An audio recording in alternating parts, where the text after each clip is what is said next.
Magandang araw! For today's video nga, samahan niyo naman kami bumili ng rubber shoes ni Ryle. Nandito nga pala kami ngayon sa SM 13 Martires. Bago nga kami dumiretso dito, ay nagsimba nga muna kaming dalawa. Nung last punta nga namin dito ay bumili kami ng school shoes ni Ryle. Tapos nga, ay meron nga ako ditong nagustuhan na rubber shoes para sa kanya. And that time nga din, naka-buy one take one pa sila. Kaso nga, nung sinabi ko nga sa nanay ko, nabibilhan ko rin ng rubber shoes si Ryle, hindi nga siya sumang-ayon sa akin. Kasi nga daw, wala naman paggagamitan yung bata. Kahit nga gustong gusto ko, ay pinagpaliban ko na nga muna. Hindi nga rin nasagi sa isip ko na may PE class pala sila. Ito na nga, at binalikan na nga namin. Ito nga din pala yung brand ng school shoes na nabili ko kay Ryle.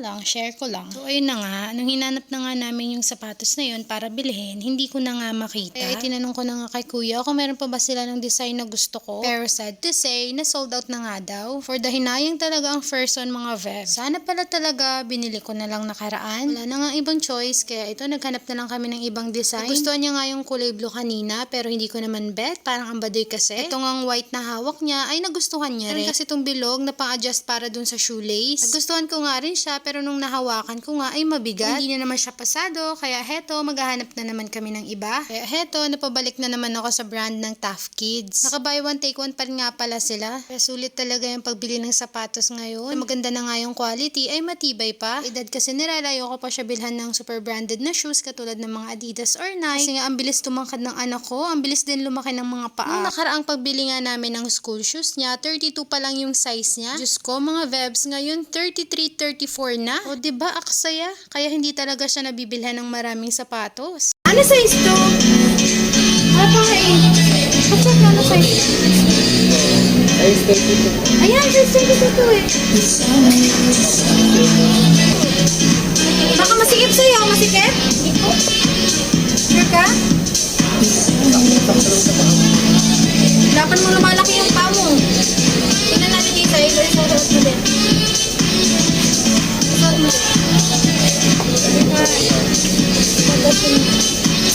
Sarap mo din.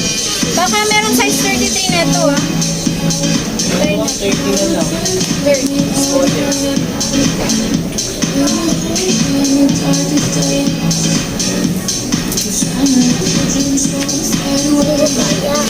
Makakabay ko yan. Ano? Masakit hindi? Hindi po. Ito na yung, ano mo, masikip hindi? Oo. Hindi masikip? Saan ka? Masasara to kung ano. Kasi sakit mo lang kung masusunod.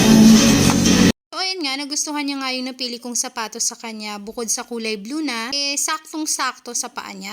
Ang kaso nga, ang bilis nga lumaki ng paa niya, kaya heto, naghanap pa kami. Kaya nga lang yung design niya, magkaibang kulay nga lang sila. Itong suot niya nga ngayon ay size 34 to at komportable daw siya gumalaw dito. Mas okay nga daw to kaysa dun sa kulay blue. Ito pa nga yung isa pang bibilhin naming sapatos para naman meron pa siyang palitan sa panlakad-lakad namin. Pipilian ko nga tong dalawang kulay kung ito bang suot ngayon ni Ryle o itong hawak-hawak ko. Pero mas gusto niya nga daw yung suot niya ngayon. Kaya ayan, ito na lang din yung bibilhin namin. Pero syempre, kahit ayaw niya nito, ipapatry ko pa rin sa kanya. Try mo magbago ang isip at magustuhan niya naman yung kulay na to.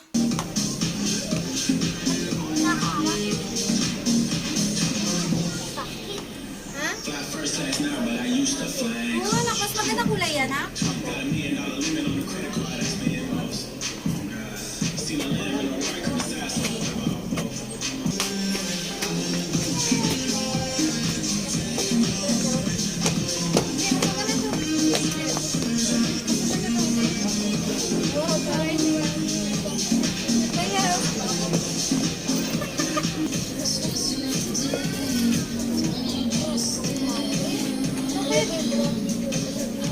Hindi, basura. Pang ano to?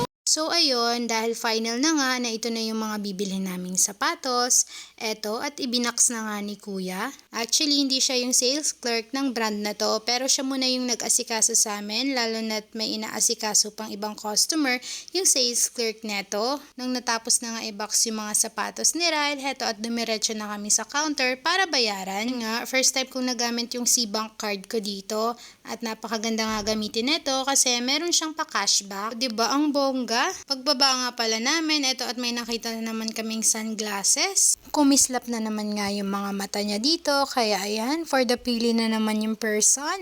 O, Pak, sige, sino ka dyan? Ito. Yes. Wow!